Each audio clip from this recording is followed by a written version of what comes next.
Boa noite ao nosso convidado, Costa. Boa noite, doutora Juliana. Boa Como noite, a vai? turma do IMEDIA. Já estamos aqui. Nossas companheiras, Lucirene e Marcela, já estão aqui. Vamos aguardar mais uns 5 minutinhos. Eu tô lhe ouvindo truncada. Eu não sei se é a minha internet que vai me fazer raiva de novo, né? Como ela me fez uns dias atrás. Eu estou Eu te vou sair ouvindo rapidinho e bem. voltar. Eu vou, eu vou sair e voltar para ver se a conexão melhora, tá bom? Tá Eu bom. realmente não estou te E vendo. assim que o pessoal entrar mais, eu desativo os comentários para ver se a gente evita esse travamento da internet. Vou sair aqui rapidinho, volto. Ok.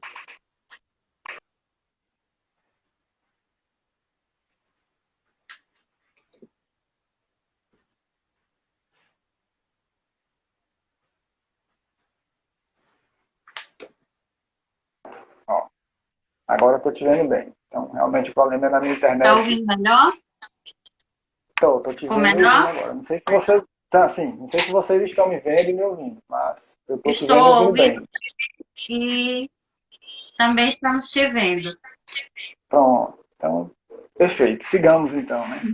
Então, sigamos. Elton, inicialmente agradecer o nosso convite, o convite do Imediar para participar dessa nossa conversa, uma conversa a respeito do nosso Poder Judiciário, do acesso à justiça, não é só através do Poder Judiciário, e como servidores que somos e mediadores que somos, desenvolver essa conversa aqui a respeito do acesso à justiça, de uma justiça mais célere, mais efetiva, e tentar mostrar que não é só o Poder Judiciário que pode garantir esse acesso à justiça. Dr. Elton Costa é bacharel em Direito, é pós-graduado em Família e Sucessões, membro da Comissão de Direito de Família da UAB Piauí, palestrante, é cofundador e professor do Instituto Piauiense de Direito. Então, um breve resumo do currículo do nosso convidado. Dr. Elton, eu deixo você à vontade para começar a desenvolver o nosso tema e à medida que as perguntas forem surgindo, nós lhe interrompemos, eu faço a mediação dos nossos participantes. Fique à Tranquilo, Juliana. Ó, vontade. primeiro, mais uma vez, boa noite. Eu não sei se ouviram quando eu cheguei há pouco, né? Por conta aqui da minha internet. E dizer que é uma satisfação, né? Quando você me mediar, me fez o convite através de você, né? Obviamente não tinha como negar, né? Porque a gente já troca figurinha há muito tempo, né? A gente estamos no mesmo barco, né? Que é essa luta incessante por uma gestão de conflitos, uma prestação, um acesso à justiça e, consequentemente, uma prestação jurisdicional a contento, né? Então, a única coisa que eu vou pedir é que nós tiremos o doutor da história, né? E vamos pro El, tá bom? Vamos Tá diminuir a bom, formalidade. Elton. Então é isso, eu estou à Nobre colega disposição. de tribunal, né? Sim, nós somos, inclusive, estamos dólares de TJ Maranhão, né? Então, Isso. não Eu tem essa vou, história de doutor, não. eu vou bloquear os comentários temporariamente para não ficar travando a tua fala. E quando você me liberar para abrir os comentários e as perguntas, eu desbloqueio para os nossos participantes poderem participar. Fique à vontade. Aliás, para os nossos participantes poderem fazer as perguntas. Participando, eles já estão. Vocês estão me ouvindo bem, né? Tá me ouvindo, tá tranquilo, né? Estamos ouvindo bem. Bom, então fique à vontade. Como é que você quer? A gente pode começar. É, Elton, nós gostaríamos que você falasse um pouco a respeito da prestação jurisdicional. O que seria a prestação jurisdicional a contento para o usuário, para o jurisdicionado? No seu ponto de vista, enquanto mediador, enquanto estudioso, enquanto servidor do Poder Judiciário. Perfeito, Juliana. Assim, essa live, o que a gente vai conversar aqui, ela vai sair um pouco da questão conceitual. Né? A gente não está aqui para discutir o conceito de prestação judicional, de acesso à justiça, de garantia constitucional, não é isso. A gente está aqui para falar de uma real prestação judicional, aquela que nós, enquanto servidores do judiciário, enquanto representantes do judiciário, podemos fazer funcionar, dar efetividade. Né? É disso que a gente vai falar aqui. Então, Sim. assim, a gente pode levar sobre dois aspectos, dois pilares. Né? A gente pode tratar isso de uma prestação judicional, aquela mais restrita, daquela lide, do litígio em si, entre uma parte e outra, vou trazendo para o campo da seara da vara de família. Uma ação de divórcio, por exemplo, onde os divorciantes estão litigando, né? Então, a gente pode falar dessa prestação judicional mais restrita ao caso concreto, que é aquela que, para o jurisdicionado, ele quer a satisfação do que ele está procurando, o judiciário, quer o seu direito que ele está buscando seja satisfeito. Né? Então, a preocupação desse jurisdicionado não é com a forma mais global, não é com o aspecto mais global da prestação judicional. Ele quer a satisfação do problema dele. Ele chega com a demanda ao judiciário, ele bate a porta do judiciário e ele quer que o judiciário dê uma satisfação, resolva o seu problema. Ele não está preocupado com políticas públicas, ele não está preocupado com estatísticas, ele não está preocupado com por que o judiciário é moroso. Ele chega com a demanda e ele quer a satisfação daquela demanda. Certo? Mas nós temos também que analisar a prestação judicional de uma forma mais ampla, que sai um pouquinho dessa questão restrita do litígio entre uma parte e outra e vai para uma questão mais global, mais de cunho social, que é para a gente pensar numa prestação judicional, por assim dizer, de cunho social, como uma pacificação, né, como uma forma de pacificar, porque aí não interessa somente para aqueles dois litigantes. Aí a gente já abre o leque, já vai interessar para toda a sociedade. De qualquer forma, o que é que eu, como você me perguntou, né, enquanto servidor do judiciário, a gente já está nessa estrada aí já há bem mais de 10 anos, né? Então, o que é que eu entendo, o que é que eu entendo como uma prestação satisfatória? É essa exatamente, que entregue para, seja no caso concreto, aquele litígio, ou seja como uma forma de dar uma resposta para a sociedade, que seja balizada, seja alicerçada em dois aspectos simples: eficácia e celeridade. Né? Se o judicionado nos procura e aquela demanda dura 3, 4, 5 anos, a gente não pode falar em prestação judicional satisfatória, a contento. A gente não pode falar que o judiciário respondeu à altura ao que se espera dele naquela demanda. E se nós abrirmos o leque para a questão do cunho social, para a questão mais ampla, pior ainda. Né? Porque, assim, uma prestação judicional lenta, não satisfativa, ela não vai resolver a questão restrita do litígio em si, muito menos a questão da pacificação social. Né? Porque aquele conflito, enquanto não resolvido, ele é oneroso em todos os aspectos, não só para o judiciário, não só para os litigantes, mas para todos nós. Né? Então, resumindo, para fechar, o que eu entendo como uma prestação judicional realmente que funcione é essa, onde você demande, você leve àquele que procura o judiciário uma solução o mais rápido possível. E mais do que isso, uma solução realmente satisfatória. Né? Porque é muito simples, uma sentença ela pode ser dada rapidamente. Se o juiz quiser, ele consegue encurtar os caminhos. Mas isso não quer dizer que foi uma prestação judicial satisfatória ou efetiva. Uma sentença, como você bem sabe, nem sempre resolve o conflito. Né? Verdade. E aí, nessa sua colocação, Elton, eu vejo bem a necessidade da gestão dos conflitos, não só o ingresso no judiciário para a solução desse conflito. Que o judiciário não é a única alternativa, como você bem colocou. A sentença nem sempre põe fim ao litígio, põe fim àquele problema que as pessoas estão enfrentando. E na sua visão de mediador e de servidor, como é que as pessoas, os conflitantes no momento, eles podem procurar outros meios de resolver os seus conflitos? Olha só, Juliana e queridos que estão nos acompanhando.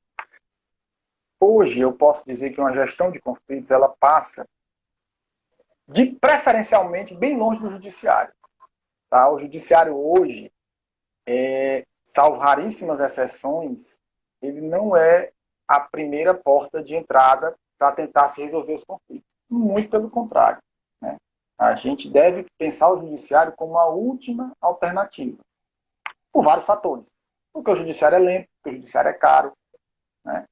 E porque lá os números não nos deixam mentir. Qualquer pesquisa que você vai fazer, o processo em média aqui no Brasil é 1 ano e meio, 2 anos, quando é muito rápido. Se esperar que o juiz decida, que o judiciário resolva aquele conflito. Se as partes, obviamente, resolverem elas mesmas através de uma mediação, consensualizando a demanda, esse tempo, obviamente, vai cair bastante.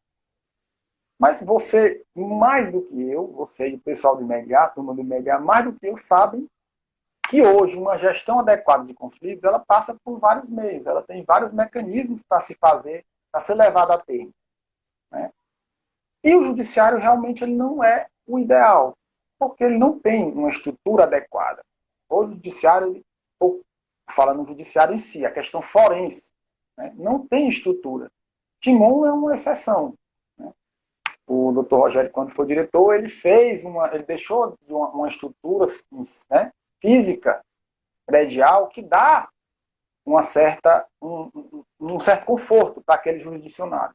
Mas na maioria dos fóruns, você divide espaço, você vai, por exemplo, para uma audiência na vara de família, você divide o mesmo espaço físico com o preso passando, com o pessoal que está saindo chorando do júri, com uma sala ao lado está tendo uma discussão sobre cheque devolvido. Então, assim, hoje o judiciário é o lugar menos indicado para se tentar resolver o conflito. Né? Então, hoje, nós temos vários outros mecanismos. Nós temos o IMEDIA, por exemplo, que é uma câmara de mediação. Né? Nós temos os SEJUSCs. Nós temos os SEJUSCs que, aos trancos e barrancos, coitados. Né? O SEJUSC de Timon é pioneiro. Eu estava, inclusive, conversando com o Saulo um dia desses sobre a estrutura dos SEJUSCs e tal. Então, assim, ainda está sendo feito, principalmente agora neste momento, está sendo feito muito na raça, muito na boa vontade, né? Fazer as coisas acontecerem. Mas a estrutura existe, para além do judiciário. E essa gestão de conflitos, Juliana, ela passa principalmente por uma questão cultural. Né? Não dá mais para a gente ficar discutindo quem tem razão em conflito, quem é o culpado. A gente tem que buscar a solução mais prática, mais satisfatória. E isso não depende só do judiciário. Isso depende do jurisdicionado. Essa educação tem que vir educação escolar mesmo. A gente tem que educar as nossas futuras gerações para elas entenderem o conflito de outra forma. Não o conflito como um litígio. Né? Isso passa por uma formação acadêmica dos profissionais. Né? Os mais antigos, que não pegaram essa grade nova, que tem as disciplinas, né, de solução adequada dos conflitos, saiu com a faca no dente, saiu com vontade de brigar. Então, quando um advogado mais antigo, isso aqui não é nenhuma crítica, é só uma constatação fática, né, que não teve acesso na graduação a essa disciplina, não teve conhecimento e não procura atualmente se especializar, porque os cursos estão aí, estão à disposição, né, para quem quer o advogado. Eu no meu tempo de faculdade não tinha essa disciplina. Não tem problema, meu querido. Os cursos estão aí para você se aperfeiçoar. Para você entender que hoje o advogado, ele é o primeiro mediador. Ele é ele que pode fazer a grande diferença entre um conflito ser resolvido consensualmente ou virar um litígio no judiciário. Porque esses mais antigos que não se prepararam, ou os novos que também não se prepararam, se o cliente procurar com uma situação, com uma demanda para ele, ele vai entender na cabeça dele que só é o judiciário que resolve. Ele vai dizer, não se preocupe. Eu quero essa documentação, me entrega essa documentação aqui, que amanhã seu processo está protocolado. Né? Então a gente sabe melhor, você sabe até bem melhor do que eu, que hoje uma gestão de conflitos adequada tem várias formas de se resolver, né? De se abordar esse conflito. E o judiciário, eu vos digo com toda clareza, não é a forma mais adequada. Não é. No sistema atual de estudo da gestão de conflitos, o sistema multiportas que nós chamamos, o Poder Judiciário é uma das portas para a resolução de conflitos. E como você bem colocou, há outros meios adequados, como os sejusques, as câmaras privadas de mediação. E o Poder Judiciário, embora tente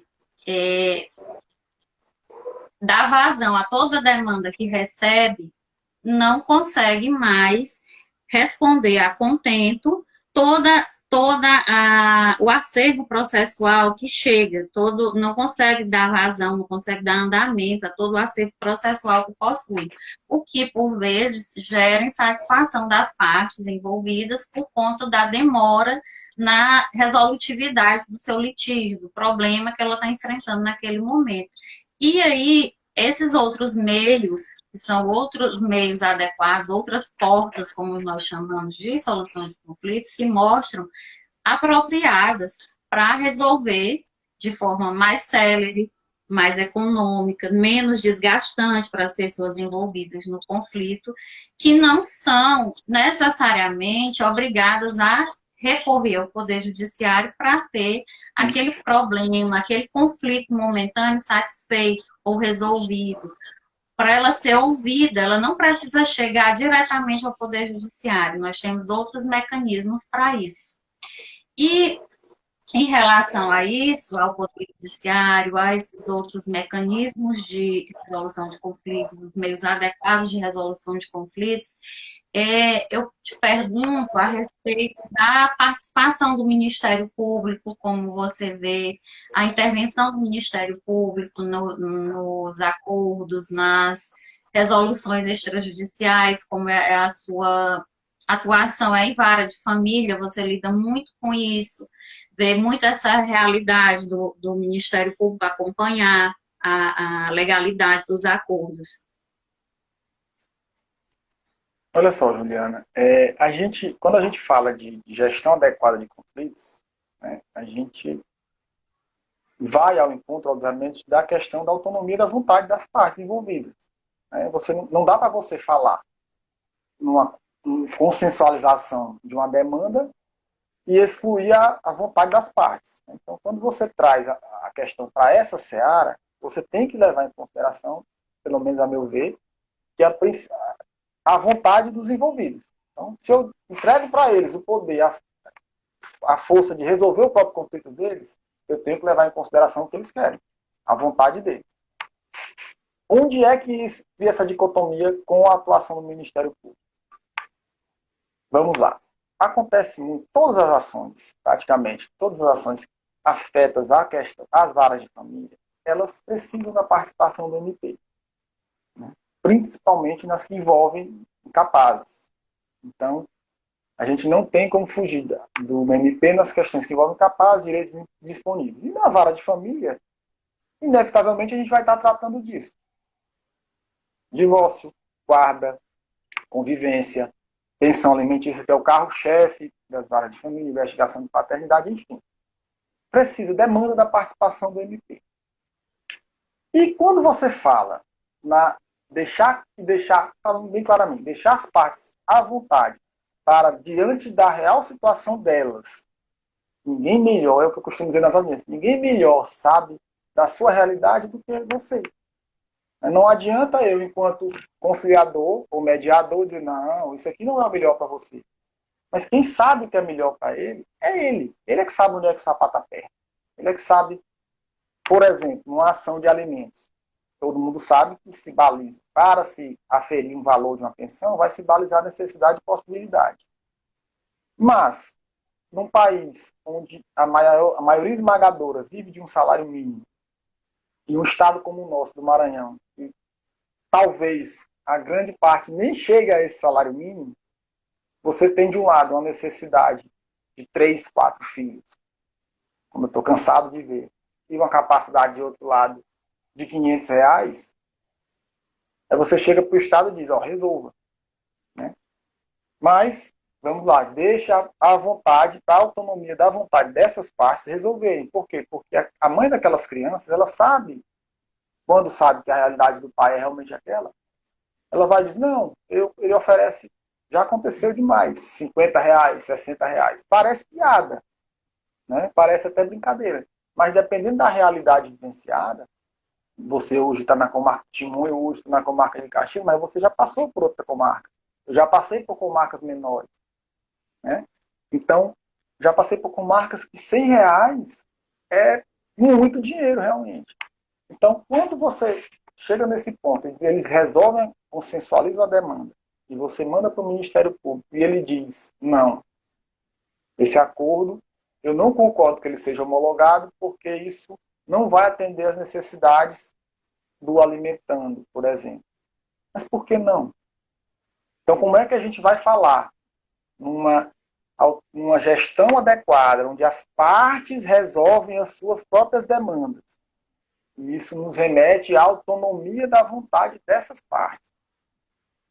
E aí você esbarra numa questão meramente burocrática. Tem que ter a participação do MP. Mas se o MP ele não entender também como um dos atores envolvidos, porque ele é uma das peças fundamentais também desse processo todo, se ele não entender que essa gestão adequada desses conflitos precisa necessariamente, demanda necessariamente que se respeite a autonomia da vontade dos envolvidos,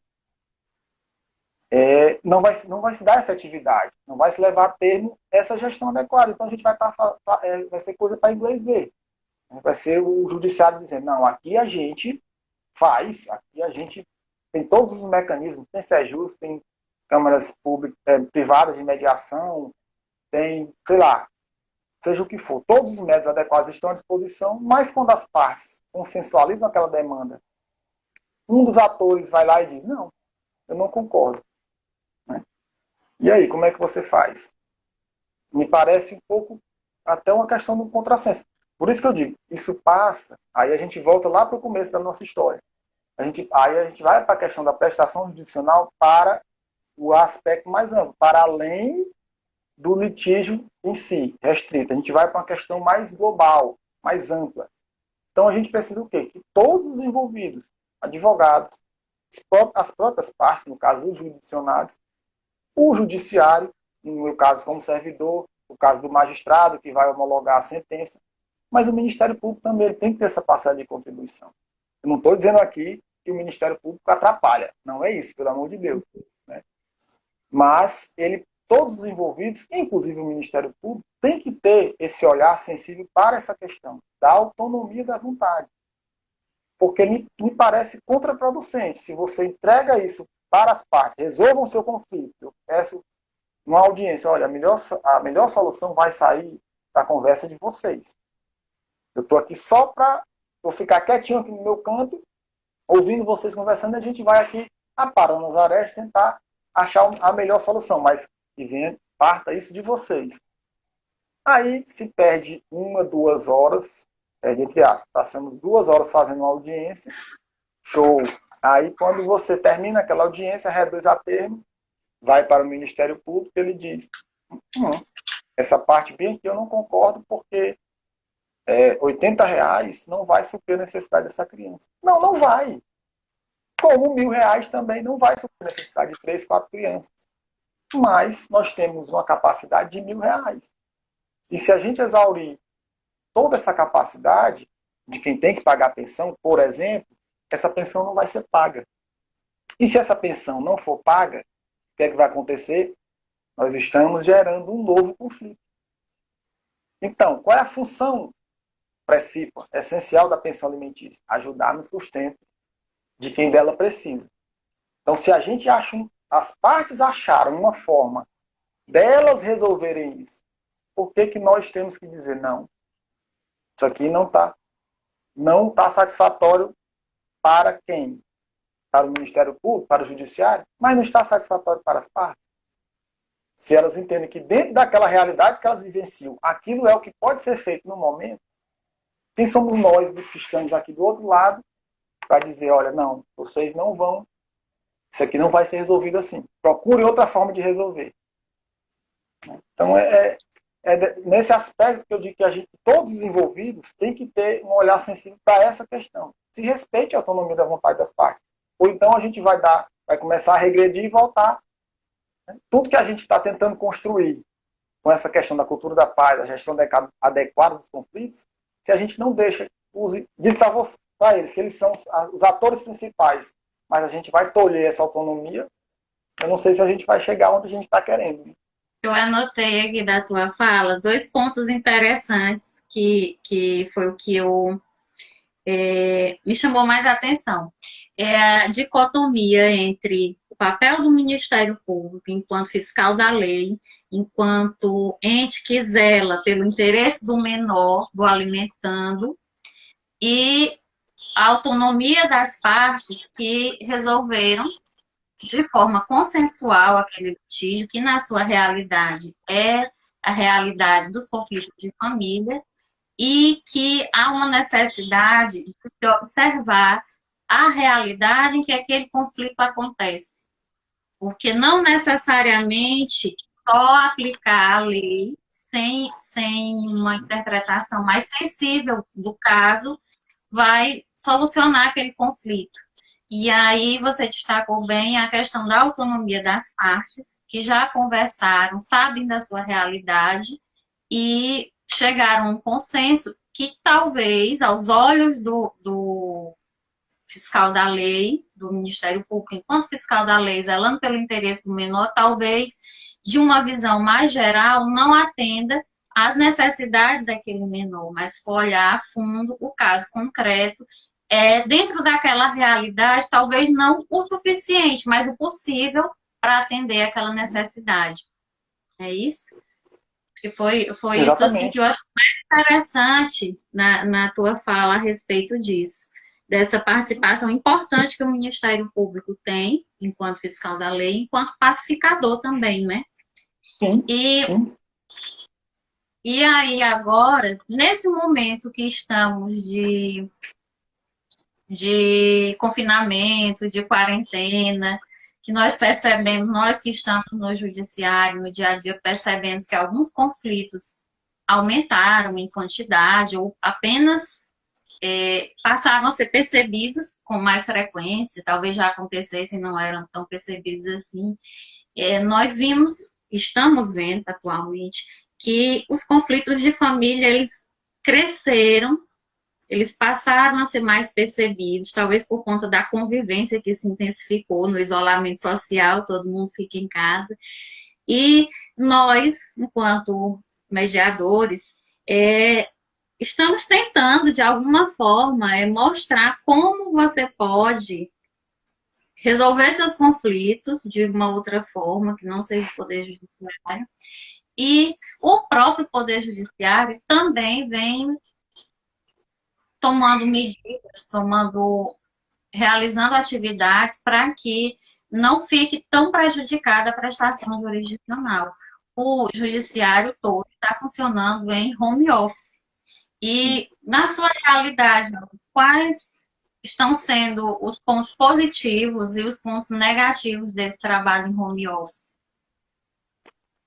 Interessantíssimo isso, Juliana, e dos que estão nos assistindo. Obviamente, toda situação tem sempre os seus prós e seus contras. Né? Os números oficiais, o CNJ divulga, os tribunais, inclusive do Maranhão, está aí divulgando sempre, né? Estamos em 20º é uma coisa e tal, tá ali. Estamos bem na fita, por assim dizer. Né? O judiciário maranhense está ali oscilando, 20º, 21º, em quantidade de provimentos, né? Despachos, decisões e sentenças. Mas até que ponto, aí eu me pergunto, até que ponto isso é uma prestação jurisdicional efetiva? Né? Porque, assim, uma prestação jurisdicional, aí a gente volta lá para o começo da nossa história. Ela começa aqui, quando o cidadão vira um jurisdicionário, porque bateu a nossa porta e pediu o nosso auxílio, então ele se transformou no jurisdicionário. Então a prestação começa aqui e se encerra quando? Quando se entrega satisfatoriamente um resultado àquela demanda. Então, a morosidade é o empecilho, a prestação judicial a contento, mas o home office, vamos lá. a terceira vara de Caxias, né, que é a vara de família que eu trabalho, eu posso dizer que ela nunca produziu tanto. Nunca se cesarou tanto provimento, nunca teve tanto despacho, tanta sentença, tanta decisão. Mas será que isso está sendo revertido de fato numa prestação jurisdicional? Será que aquele cidadão lá de Caxias, de Aldeias Altas, de São João do Sol, que procurou o judiciário, ele sentiu esse reflexo na pele? Disse, não, poxa, o judiciário agora está trabalhando mais do que estava antes. Perfeito, os números não mentem, eu não discuto o número. Os números estão aí para mostrar que o judiciário está trabalhando muito. Mas será que isso realmente está tendo efetividade para o cidadão? Por exemplo, eu gosto sempre de exemplificar porque fica mais fácil das pessoas entenderem.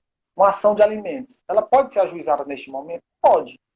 Quando é que o devedor passa, quando é que aquele que é obrigado a pagar alimentos passa a ser devedor? A partir do momento que o juiz profere o despacho inicial.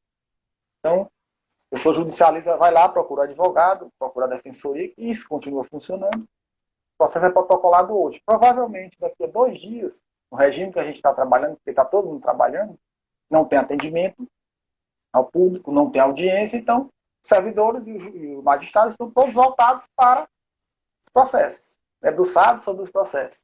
Então, amanhã, esse despacho inicial vai ser zerado, vai ser proferido. O juiz alguém vai minutar, o juiz vai, saiu o despacho. Fulano deve 10% do salário mínimo a partir de amanhã. Perfeito. Mas desse despacho ser feito a essa pensão ser realmente paga, tem um longo caminho. Que antes do confinamento, antes dessa crise toda, se dava efetividade maior. Por quê? Porque o oficial de justiça ia citar aquele cidadão, a gente marcava uma audiência. Hoje isso não funciona. Então você tem, mas quando ele souber, pode ser daqui a 6 meses, daqui a 1 ano, ele já é devedor. Perfeito, ele já é devedor de pensão desde o dia que o juiz dá parte. Daquela datazinha que tem ali no rodapé, ele é devedor. Mas aí imaginemos, nós enquanto servidores, nós estamos aqui, essa demanda, estamos funcionando em casa. Daqui a 6 meses, esse papai, que não está ajudando no sustento dos seus filhos, recebe uma cartinha ou a visita do oficial, diz, olha, você está devendo 10% do que você ganha desde 6 meses atrás. Mas beleza, eu não tenho como pagar. O que é que vai acontecer? Lá estamos nós diante de uma nova demanda. Né? Então, assim, é uma coisa cíclica. O judiciário está produzindo, todos os TJs estão produzindo como nunca na vida. Mas aí eu deixo a pulguinha. Eu queria, não sei se tem alguém participando, eu gostaria que algum advogado dissesse para mim se isso está chegando realmente, se isso está se traduzindo realmente numa prestação jurisdicional efetiva. Porque números por números, fica bonito para o CNJ, fica bonito para o PJ. Estampar no site uma notícia linda. Nunca se produziu tanto. Verdade. Eu nunca, sendo bem sincero com vocês, eu nunca trabalhei tanto quanto eu estou trabalhando agora. Porque o pessoal, às vezes tem alguém que se engana e pensa assim, o home office é um paraíso, o cara está trabalhando em casa, só que a cobrança é maior. Verdade. Você, enquanto servidora, sabe que tem aquele colega do cafezinho que desce para tomar um café, que vai bater um papo, que dá uma enroladinha, isso é normal, isso é em todo lugar. Aqui não, aqui o juiz está cobrando, o chefe, a Juliana secretária judicial, deve estar pegando no pé dos colegas que estão todos em home office. Então, assim, eu não sei de verdade se isso vai se traduzir. Nós vamos saber, eu já comentei aqui com os colegas, só para finalizar esse aspecto, nós já estamos preparando uma pesquisa para quando isso voltar. Porque a gente sabe que tem uma demanda reprimida gigantesca, e quando a normalidade voltarem a abrirem, isso vai ser um enxurrado de processos que às vezes eu perco até o sono. Eu acordo de madrugada e minha mulher, foi que você tem? Eu digo, não, estou pensando já daqui a uns 6 meses como é que vai ser. Vai dar certo. Eu percebo na tua fala a preocupação de que o judiciário continua produzindo e produzindo muito. Talvez até mais do que antes no funcionamento regular, porque tem outros fatores que interferem na produtividade dos provimentos, dos despachos, das sentenças, como atendimento ao público. E Agora, como você disse, no home office não há esses outros fatores que interferem. E então a produtividade cresce. Mas eu percebi na tua fala a preocupação de que se o jurisdicionado ele está sentindo isso, ele está percebendo isso. E se ele, ao perceber ou não essa produtividade, esse aumento, essa celeridade maior que o judiciário está dando ao impulsionar os processos agora, nesse momento, está sendo sentida e chega lá ao jurisdicionado, se ele percebe que o conflito dele foi resolvido a contento. E aí leva à reflexão de que se isso depois vai aumentar, vai interferir, vai aumentar ou diminuir na morosidade do Poder Judiciário, enquanto o ente estatal que é responsável por essa prestação jurisdicional. Olha só, Liliana, eu não consigo, assim, você me conhece já há algum tempo, né, pelo coleguismo de TJ e tudo, e assim, eu não concebo, ou pelo menos eu não, aí é uma questão minha, eu não concebo uma prestação jurisdicional se não for em função do jurisdicionado. Tá? Com certeza. Eu tenho aquele jargão, servidor público é para servir. Se você não quer servir, paciência. Né? Tudo bem, você tem seu. Tá, mas tanto faz. É verdade, tanto faz se eu trabalhar. Não neste momento, porque o TJ está balizando a nossa frequência pela quantidade de atos. Né? Então, mas no cotidiano forense no anterior, que você ia lá, a gente chegava lá, batia o ponto digital. Tem colega que não faz nada. Tem. Mas, assim, eu não concebo uma prestação se não for para ser efetiva, para ser levada a termo. Eu não gosto de questão meramente de números. Ah, mas está funcionando, que é uma beleza. Não, não está uma beleza. Né? Então, o judiciário é moroso? É. A gente não tem ninguém aqui para fazer, para bater, né, fazer graça com o judiciário. O judiciário é moroso. É culpa só da estrutura do judiciário? Obviamente não. Os fatores são diversos. Por exemplo, volta à questão dos alimentos, porque é uma questão muito sensível, essa questão de pensão alimentícia. Né? A gente está falando de necessidade básica, nem sempre não consegue, às vezes, ser suprida. Ou, na maioria das vezes, nem consegue ser suprida.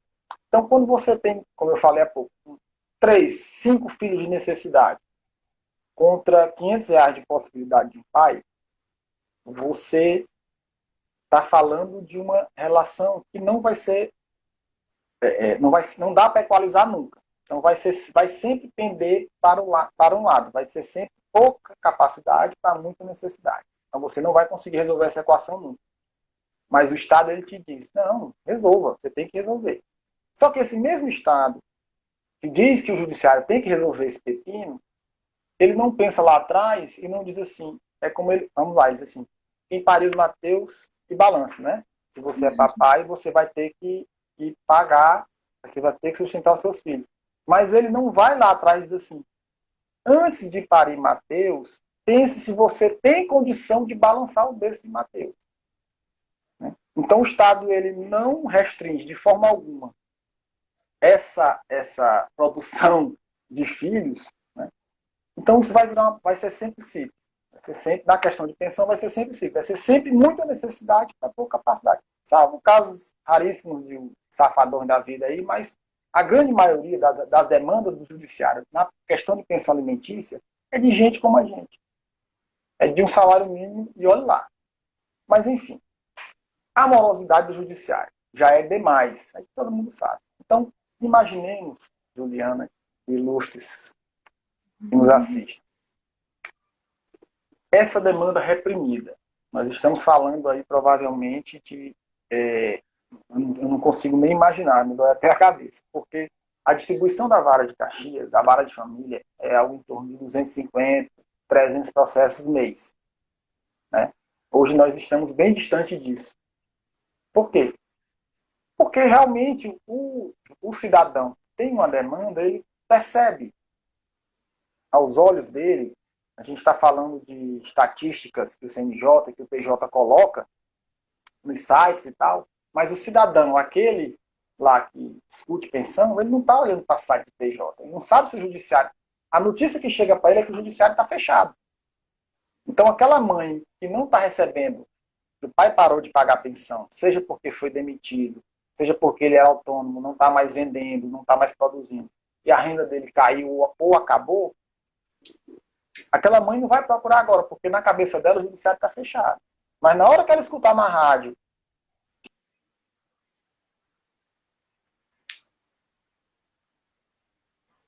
Elton, oi, você está ouvindo? eu não te ouvindo. Eu caí? Eu ainda estou aqui? Eu ainda estou? Eu acho que caiu. Eu tinha ativado os comentários e aí começou a travar. Então, quando você terminar a sua fala, eu ativo os comentários para quem quiser fazer perguntas e alguma colocação. Beleza. Então, para a gente, né, finalizar essa questão da morosidade. Então, essa turma que não está procurando o judiciário por entender que ele não está funcionando, né? Uma coisa é você falar, eu falar com você, a gente falar com os advogados, a gente trabalhar com todos esses atores que mexem na questão do judiciário, é uma coisa, mas essa informação ela chega truncada para aquele lá da base, para o judicionário, para aquele a quem nós prestamos o serviço. Então, essa demanda está reprimida. Então, imaginemos, se o judiciário não dá conta atualmente da demanda que ele já tem, imaginemos o caos que isso vai ser.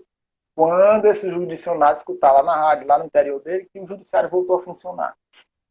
Isso nós estamos falando de locais, Timon.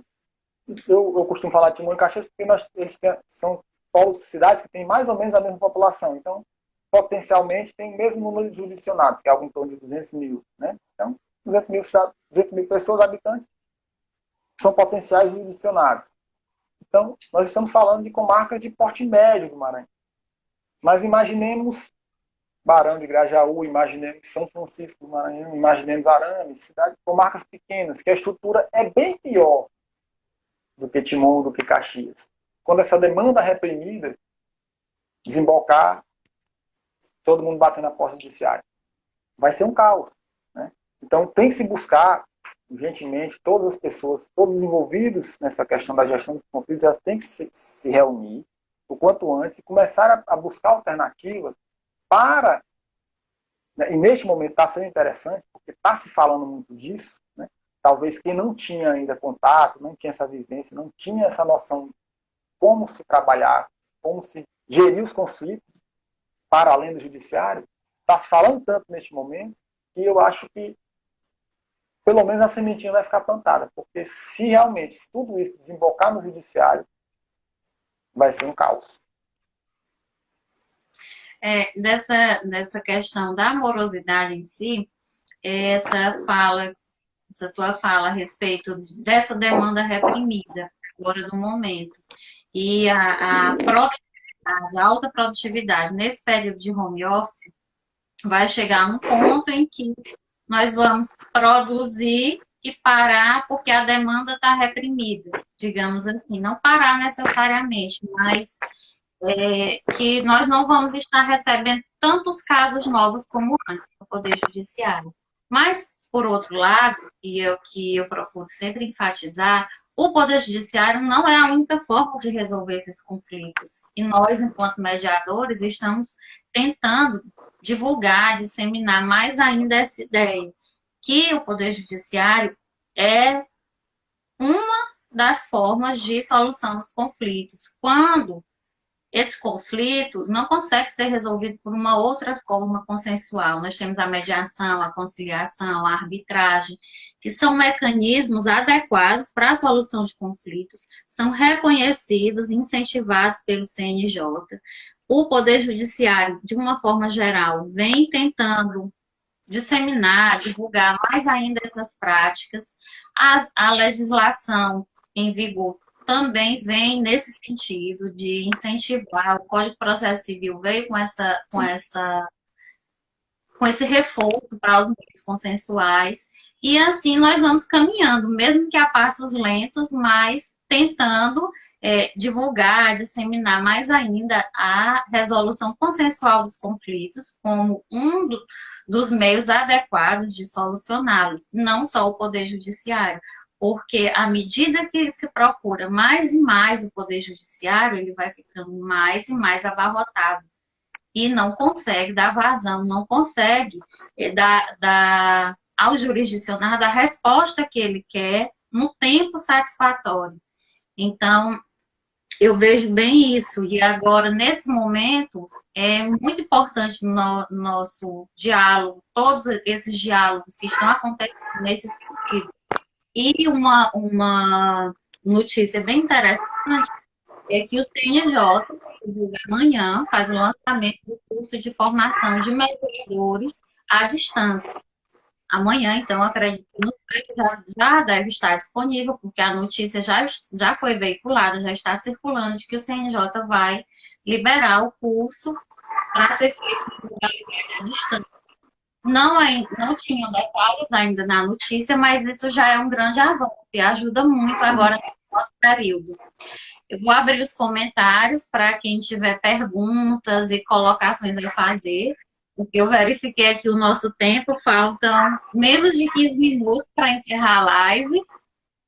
Então, aberta aos comentários dos nossos ouvintes, dos participantes. Só não vale falar mal do judiciário, tá? Porque nós continuamos trabalhando e muito. Mas enquanto a gente pode ir conversando, né? Eu não caí, Enquanto ainda o pessoal deixar algumas perguntas. A gente precisa, né, entender que o judiciário, ele hoje seja qualquer judiciário, qualquer PJ, né? Ele tem que ser entendido, Juliana, como você já falou, a gente falou há pouco, como eu não digo nem como uma das possibilidades, eu digo como a última. Então, imaginemos uma estrada, né, para nos levar a algum lugar. Então, lá os tijolinhos, né? Deixa o tijolinho do judiciário por último. Né? Tente resolver, se você é advogado, tente resolver no seu escritório. Se você é judicionado, procure um SEJUS. Se você tem as câmaras de mediação, enfim, deixe o judiciário para a última porta. Como a última porta. Haverão sempre situações que o judiciário vai ser demandado, tá? Porque é a única forma de resolver? Sim. Mas lance mão das outras opções antes. Eu não estou falando aqui como um servidor judiciário preguiçoso. Eu estou muito pelo contrário. Eu estou falando como alguém que quer que o conflito seja resolvido. E hoje, e muito provavelmente quando tudo isso acabar, que o judiciário voltar a funcionar normalmente, presencialmente, ele vai ser mais moroso ainda. Ele vai ser mais demorado. A solução desse conflito vai demorar muito mais. Por isso que eu vos digo, esqueça o judiciário, procure as outras formas não adequadas, mais adequadas do que o judiciário de resolver os seus conflitos. Tem um comentário da Patrícia Novaes Calmon, ressaltando que foi uma análise mais ampla do acesso à justiça, que não significa somente acesso ao Poder Judiciário. Realmente, doutora Patrícia, essa é bem a nossa colocação, né, de que o acesso à justiça não é só por meio do judiciário, mas por qualquer outro meio possível de solução de conflitos, outro meio adequado. Se você entende a justiça não atrelada ao judiciário, mas a justiça como uma forma de fazer que aquela demanda, aquele sofrimento seja resolvido, né? Então, isso é uma justiça justa, como é até o tema, né? Um acesso à justiça justa, é uma prestação jurisdicional efetiva. Né? É a resolução daquele conflito. E nem sempre o judiciário consegue isso. E vou mais além. Quando o judiciário resolve através de uma sentença de mérito, esse conflito necessariamente não quer dizer que ele acabou. Porque vai ter alguém que ganhou e alguém que perdeu. Você, melhor do que eu, sabe disso. Quando um ganha e um perde, aquele conflito não está solucionado. E aí a prestação jurisdicional ela não foi efetiva. A solução pacífica do conflito requer a nossa filosofia do ganha-ganha, né? Que todos têm que, de alguma forma, ficarem satisfeitos. quando nós delegamos essa resolutividade do conflito a um terceiro, ele vai decidir, no caso do Poder Judiciário, de acordo com a lei, o livre convencimento do juiz, livre motivado convencimento do juiz, e não necessariamente vai atender ao que eu quero ou que a outra parte quer. Alguém vai ficar insatisfeito nesse momento. Não foi uma solução construída, como acontece nas soluções consensuais, em que há o diálogo, há a construção da resolução daquele conflito, diferentemente de quando é uma sentença proferida por um terceiro imparcial, que é a sentença que vem, a decisão que vem do Poder Judiciário. Não necessariamente vai pôr fim àquele conflito e não necessariamente garante a satisfação das partes. É o que eu costumo dizer, Juliana, quando a gente começa as sessões conciliatórias lá na vara, eu digo, olha, um bom acordo, ele pressupõe duas coisas básicas, que cada um ceda um pouco, porque se ninguém ceder, não vai chegar a um denominador. Né? Mas que também cada um saia minimamente satisfeito. Porque não adianta um falso acordo. A gente está só criando uma nova demanda daqui a algum tempo. E eu completo. Olha, vocês são as partes, vocês são os mais aptos a dizer o que é que como vocês querem resolver esse conflito. Por quê? Se essa audiência aqui terminar e o processo seguir, quando ele for julgado daqui a algum tempo, vocês vão virar, me perdoe a expressão, números. Então, o servidor que for minutar, o juiz, que quando ele for apreciar, ele não vai ter por mais que ele seja sensível às necessidades daquele conflito que está ali, mas é um papel, ou é uma tela de computador. É diferente enquanto você está conversando olho no olho. Você está tentando, os dois interessados, os dois funcionários estão tentando achar essa solução para eles. Né? Eu até brinco, olha, o doutor, ele não vai saber, quando ele for dar a sentença lá, que você tem um filho, você falou aqui para mim que o filho está passando por isso, por aqui, e você, que é quem vai pagar a pensão, está me dizendo que não pode, por isso, por isso, por isso. Ele vai analisar, ele vai fazer meio que uma matemática. Né? Tem 3 filhos para 500 conto, eu vou botar aqui R$150 e segue o jogo. Quando uma solução poderia ter sido construída bem mais satisfatoriamente pelas partes. Né? Elton, nosso tempo está terminando. Eu agradeço em nome do Instituto Imediar você ter disponibilizado esse tempinho para conversar com a gente, conversar comigo a respeito dessa realidade que nós estamos vivenciando no momento. E, para finalizar, fala um pouquinho para a gente a respeito do Instituto Piauiense de Direito, que é um instituto do qual você faz parte, é cofundador, para que nós conheçamos melhor o Instituto pela pessoa que faz parte dele, pela pessoa que ajudou a criar. Tá, legal. Gratidão. Assim, eu fui aluno do professor Moacir, um dos grandes juristas na área de família, aqui do Piauí, professor Moacir Pena Júnior, né, autor de livros, fundador e primeiro presidente da comissão de família da OAB Piauí lá atrás, enfim. Cara fenomenal. Eu fui aluno dele, ele me procurou, ele disse, Elton, eu percebo que você tem essa pegada mais midiática, né, de online, internet, essas coisas. E ele me chamou, vamos montar um instituto onde a gente possa difundir o conhecimento. Né? Então, nós sentamos, nos reunimos, e nasceu essa ideia, né, do Instituto Piauiense de Direito. A gente já tem uma certa estrutura, a gente já tem um site, já tem páginas nas redes sociais, mas qual é a ideia principal? É produzir realmente, produzir e difundir o conhecimento. A gente ia fazer isso de 2 formas, presencialmente e online. O presencialmente está sob estado, né? Por enquanto a gente não tem como falar nisso. Mas a gente está preparando. Oi? Oi? Acho que alguma coisa que inverteu minha câmera, não sei o que foi. Acho que alguma coisa que inverteu a câmera. Foi, você apertando o botãozinho e a câmera está agora para frente. Agora né? a câmera está invertida, mas não tem problema não, você está mostrando ali meus livros. Então Tranquilo. Então é isso. Então a nossa ideia é essa, né? E não é só na área de família. Vai ter muita gente boa que topou a empreitada de ser parceiro com a gente. Então nos próximos aí, a partir de junho, vai vir muito conteúdo, muito curso. E a gente vai lançar mão dessas plataformas, né? Que estão à disposição, Meet. Então eu vou fazer, ainda não fechei o dia, mas eu vou fazer ainda esta semana uma conversa, né? Não vou dizer uma conversa online pelo YouTube, né? Pelo canal do YouTube do Instituto. A gente vai falar um pouquinho sobre o rito da ação de alimentos. Né? Por que ação de alimentos? Porque é o carro-chefe das varas de família. Né? É o que predomina, é a questão. Voltou. Então a gente Gostou? vai fazer. Né?